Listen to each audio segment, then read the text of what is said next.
হবে এই কথা শোনার পরে অনির্বাণ সময় আপনার মনে আছে শেখ হাসিনা ভারত থেকে লাফ দিয়ে আবার বাংলাদেশে ঢুকে পড়লেন। আমরা সেই নেতৃত্ব করি।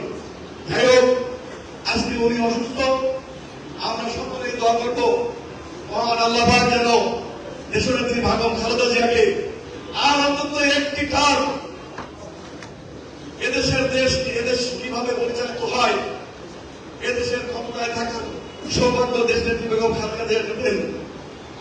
তারেক রহমানকে যেন এদেশের রাজনীতিতে দায়িত্ব পালন করার সুযোগ দেন এবং আমাদের প্রিয় নেতা আওয়াজ রকিবুল ইসলামকে আল্লাহ পাক যেন তাড়াতাড়ি সুস্থ করে আমাদের মাঝে ফিরিয়ে আনেন, এই দোয়া করি। আমি আমার বক্তব্য এখানে শেষ করছি। এই পর্যায়ে আপনাদের সঙ্গে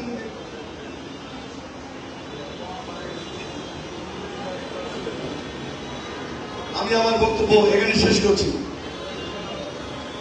আমাদের মাঝে ইতিমধ্যে উপস্থিত হয়েছেন আজকের এই অনুষ্ঠানে খুলনা মহানগর বিএনপির সাবেক যুগ্ম আহ্বায়ক, সাবেক যুব নেতা চৌধুরী শফিকুল ইসলাম হোসেন। আমাদের মাঝে উপস্থিত হয়েছেন খুলনা মহানগর চাষা বিপ্লবী আহ্বায়ক, সাবেক ছাত্র নেতা ইঞ্জিনিয়ার ইসলাম বাচ্চু।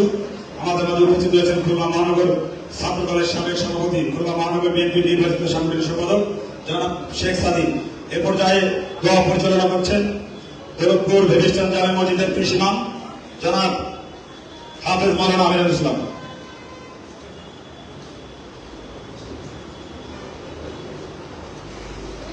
أعوذ بالله من الشيطان الرجيم. بسم الله الرحمن الرحيم.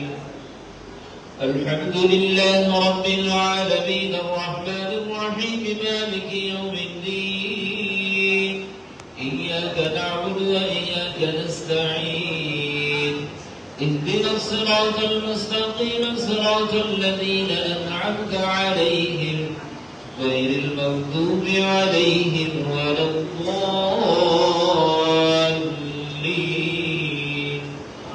آمين. بسم الله الرحمن الرحيم.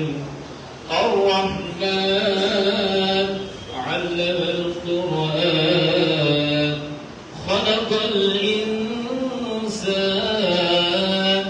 علمه البيان.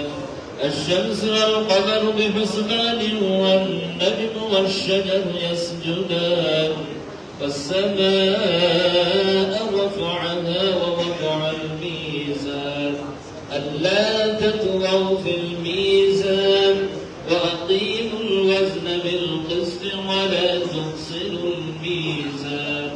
والأرض وضعها للأنام فيها فاكهة